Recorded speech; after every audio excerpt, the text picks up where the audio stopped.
Good day everyone, this is Mohammad Nasim Firdaus and I would like to welcome in today's class, and our topic for today's class is language history and change. We will be looking at the perspective from English language. So that means we'll be looking at the history of English language and how it has changed from time to time. And the information taken from George Yule and Mayer, and definitely I have taken other sources for giving you the information which are embedded in this particular presentation. So let's start. Yes, these will be our contents for today's topic, today's presentation. And first, we will be starting this presentation with philology, and philology will be followed by diachronic variation, and under diachronic variation, we will be looking at Old English and Middle English, and then we'll try to learn the synchronic variation. Then we will follow modern English. Before going to the main these issues, I would like to add from the last class. So we are starting to learn language because the study of language is linguistics. This is Introduction to Linguistics course, so definitely we would like to know about language and everything which is related with language, especially English language. So let's start.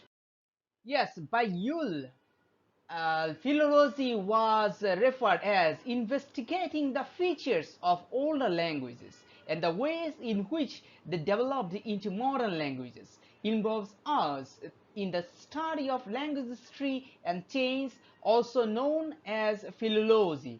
So philology is all about the study of language history and change, and it will look at the features of older languages and the ways in which they developed into modern languages. So we will look at two issues. Number one is the features of older languages, and the second issue we will look at is how it has changed, how it has developed from its old variant to the modern variant.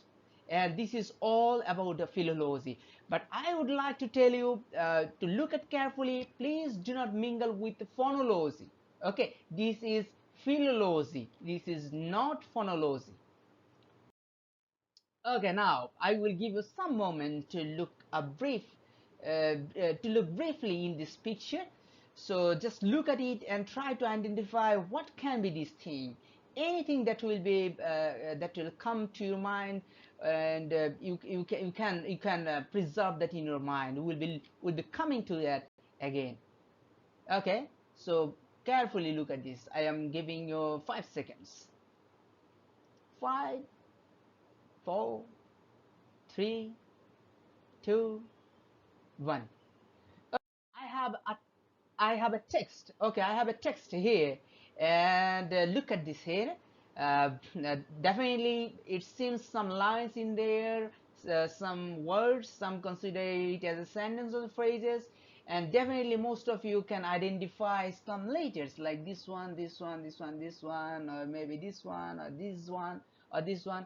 And definitely, I believe everybody can read this one, the Lord's Prayer. Okay, so now I have the similar question which I asked in the previous slide. What are these? Okay, so again I am giving you 5 more seconds to identify, to gather some info, to brainstorm and gather something about this one. 5, 4, 3, 2, 1. Yes, what are those pictures all about? If we consider those, the second slide as also the picture, so what are those pictures all about? Yes, that's what you have seen in this previous slides. So what are those? Okay, let me clarify some basic things, basic issues. Definitely these are language, maybe from other languages, maybe some variant of any language, maybe the older form, or any other form. But I should tell you, this is English.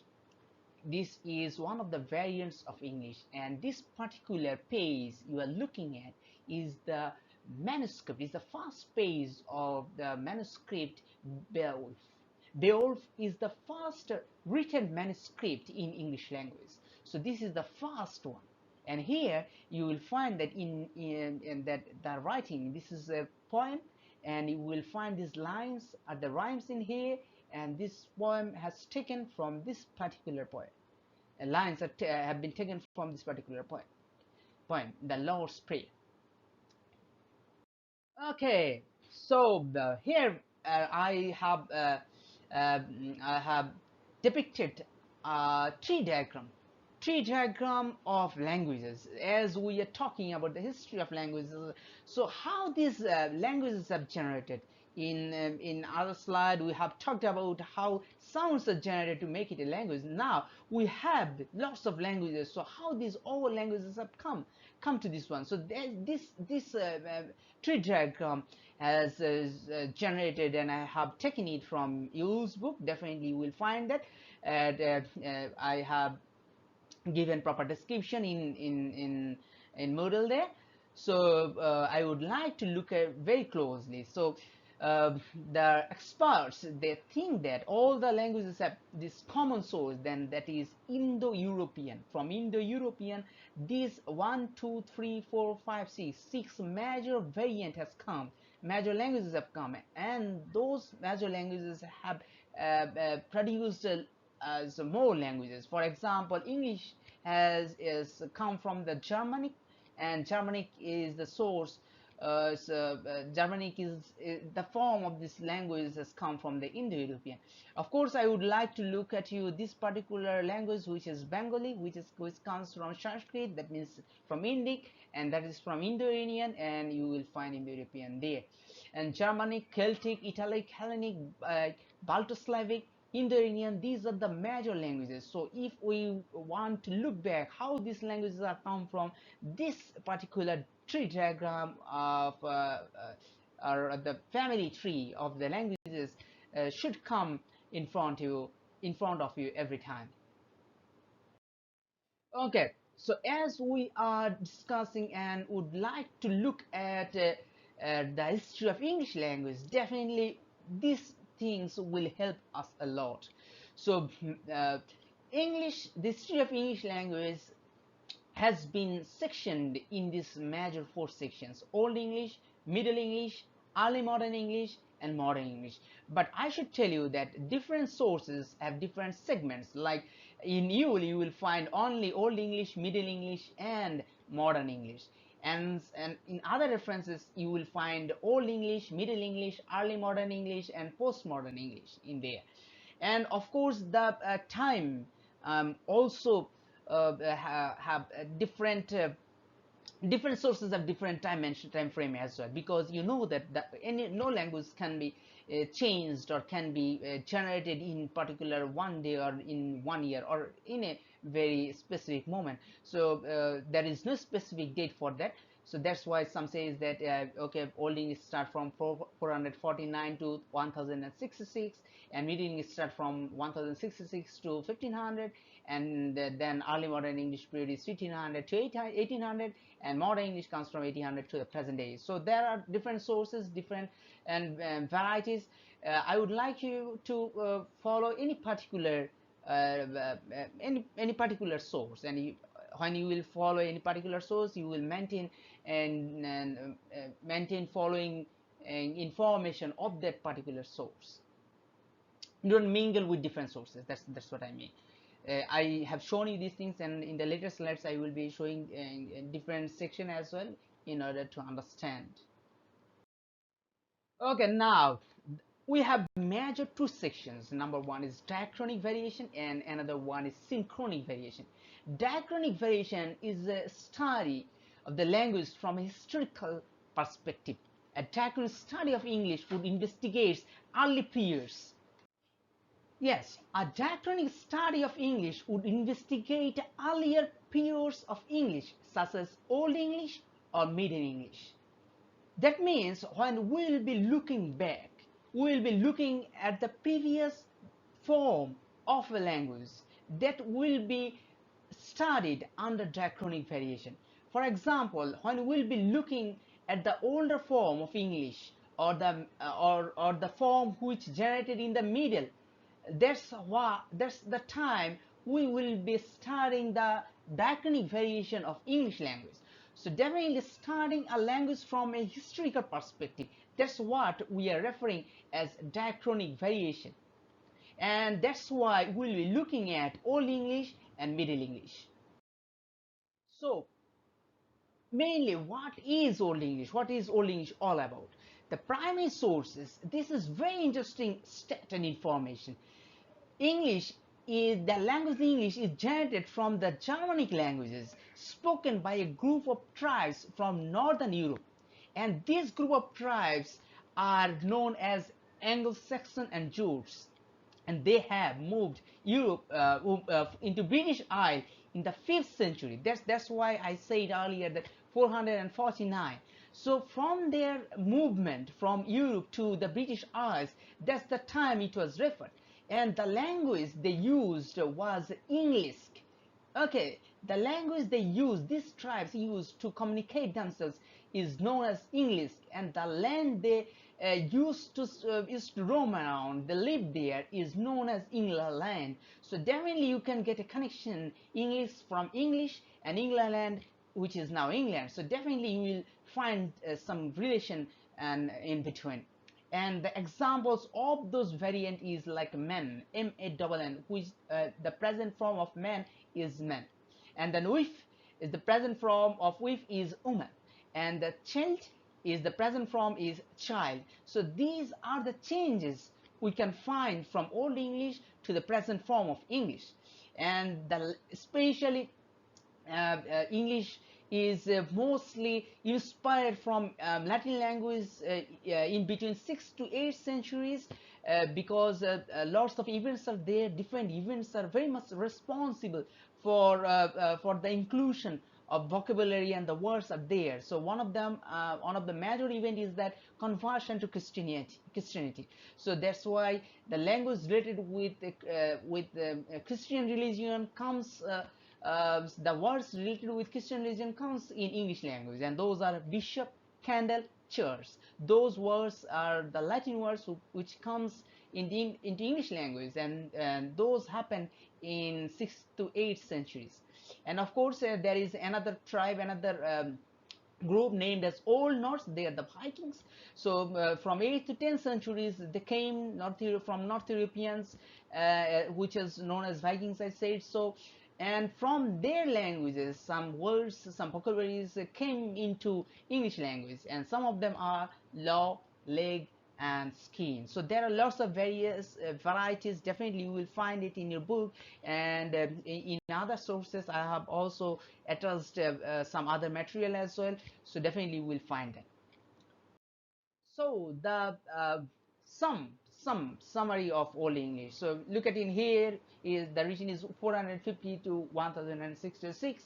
So there is another source. I said that there will be differences in there. So these are the overview of Old English. The external history, major events happened in Old English, and they are the coming of the Germanic tribes to England, and that happened in 450. The Christianization of England, that happened in 600. The Scandinavian invasions that happened in 800. These all major events have has many more impact on English language. I would like to add some additional information. For example, you know that this continent, this subcontinent, that means in India, Pakistan, and Bangladesh, lots of people from different regions, different parts of this world came here for business and other purposes. And whenever they came with their culture, they came with their language. That's why in Bangla language you will find the inclusion of lots of vocabularies from different languages. So that happened in English language as well. That's why events have major impact on any language.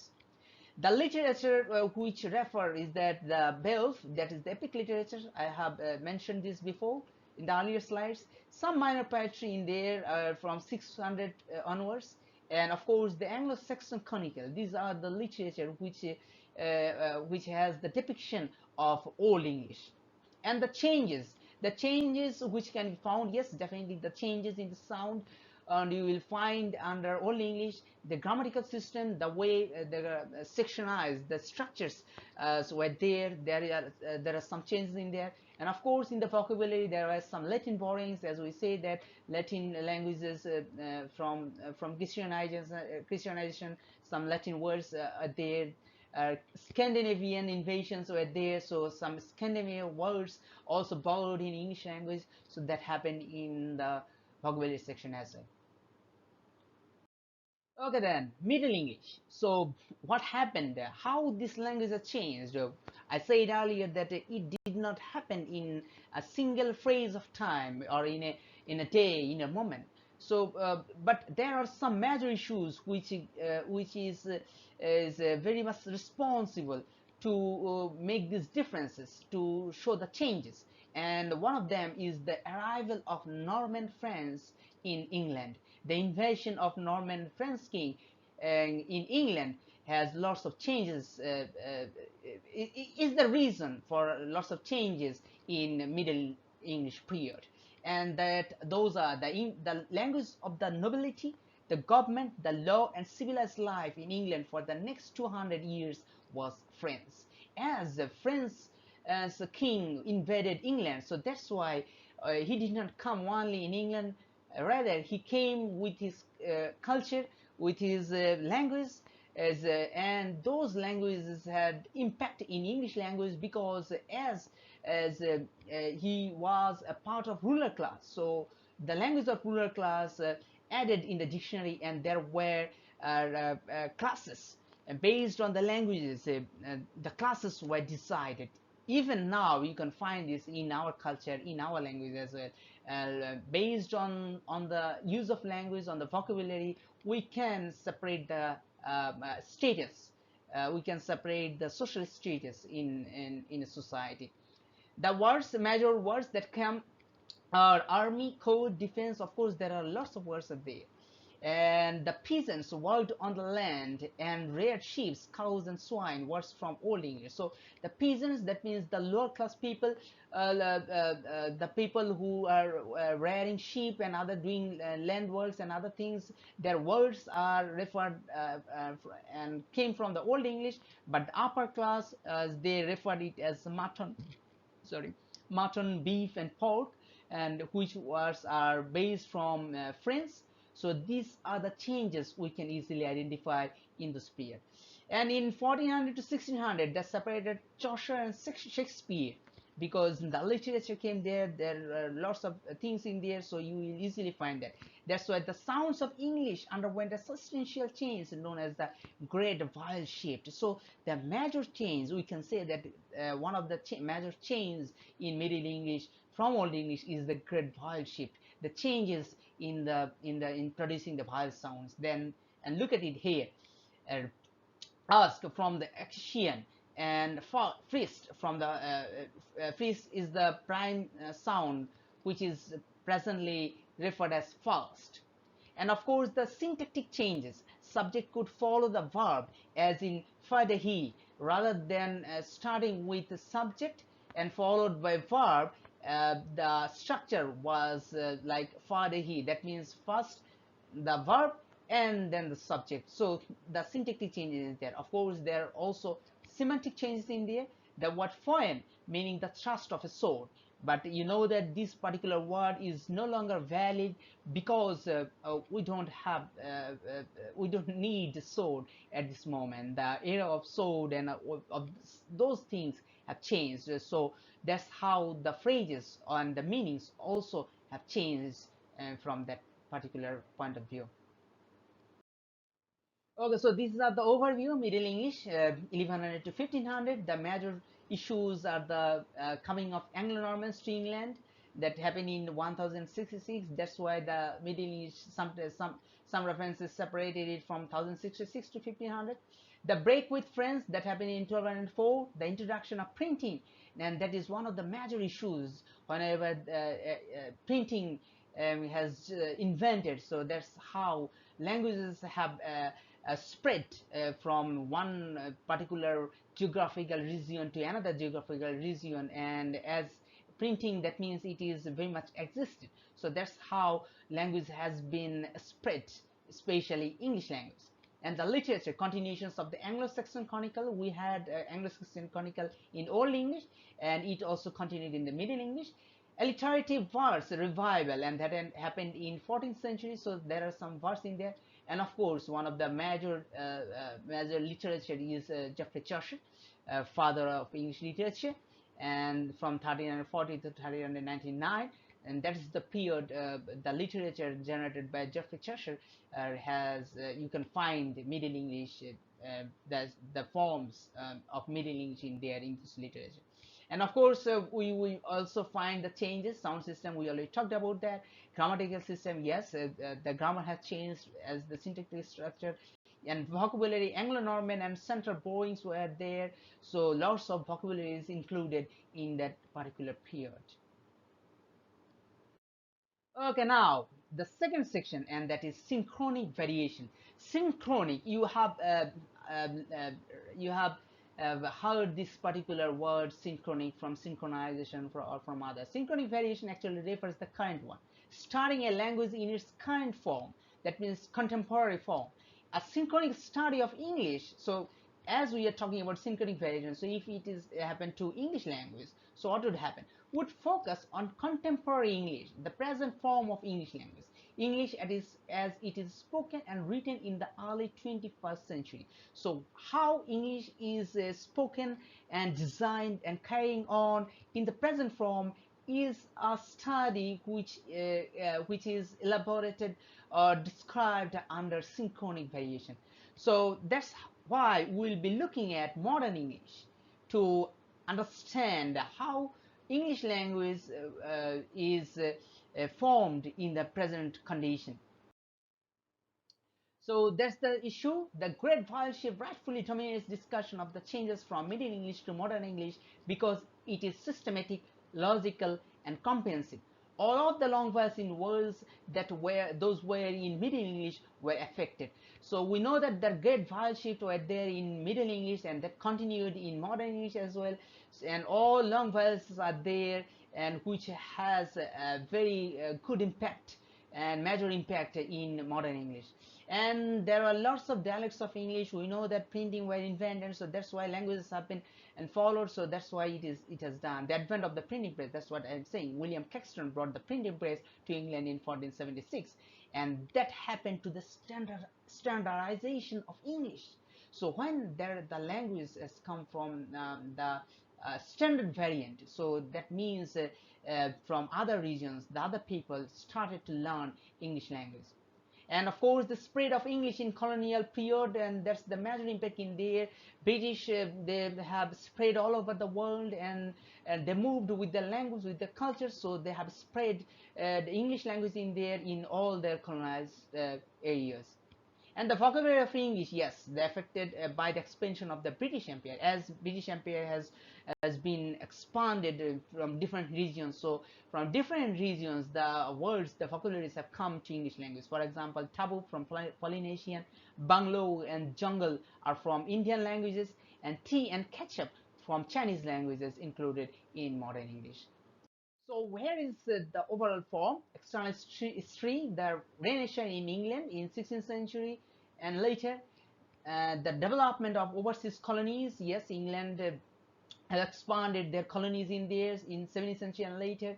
Transportation of English to the Caribbean, North American Civil War in England and later Restoration. So lots of events in there after 1500. So modern English have gone through in different segments. So that's how it has been and changing a lot. And in the 18th century, transportation of English to overseas locations. So English has been transported, the language has been transported to different locations, which made this happen. And the development of perspective attitudes in 18th and 19th century England. Yes, the attitude have been different. England has been in the power, so through power they have spread their languages as well. And the major literature in the particular moments are 16th century writers. Yes, the writers in the 16th century, there is you can find some variants in there. The age of Shakespeare, restoration writers, that means the drama in the restoration period are there. William Congreve's drama in there, uh, and lots of restoration writers have written their drama in that particular form of language. The rise of the novel, yes, in 18th century novel, there were lots of novels in there. In 19th century poetry and prose, journalistic literature from pamphlets to newspapers, as printing was there, so it spreaded. There are lots of changes we can easily identify. And in the changes, you can find the sound system. Definitely, as we talked about the great vowel shift, there are changes in grammatical system, and vocabulary are from the classic borrowings, Latin and Greek as well, later French loans, borrowings, and other languages. These all changes we can find in vocabulary, and of course from the colonized areas as well. So these are the current state of English language, and the source taken from this one, Gordon 2005, and I have taken this one from a book written and developed from Oxford. And according to that, English, look at it here, the first language speaker is only English is 340 million. Numbers are in millions, 340 millions, and that consists only 25 to 40% in there. Whereas the the people who use English as second language is 500 to 1000, which is consist of 60 to 75%. And if you consider the total number, look at it here, 840 to 1340 million people who can use English, either first language or second language as a second language. Okay, so these are the present scenario English in the world today, and you can easily look at that. I would you can like give it a pause and look at very closely of this one, and definitely you can come back as well. And these are the references I used from George Yule. This is a textbook, so definitely I believe that you have downloaded this one. And of course, this book I talked about from the Cambridge source, Introducing English Linguistics International Student Edition, and by Mayer, and some other sources I've taken information from other sources. Of course, I believe that you have questions. So if you have, so please do ask in forum. I will be waiting there. And please remember to create a new topic only when there is no topic created on the particular same issue. So you will be creating a topic only, and under the topic, all questions will be there. And of course, you can join in the discussion there, and I will be joining in the discussion session as well. So thank you very much for this long period. Hopefully, you have learned, you have known what you know, what you need, what you needed to learn, and that's all. Thank you very much.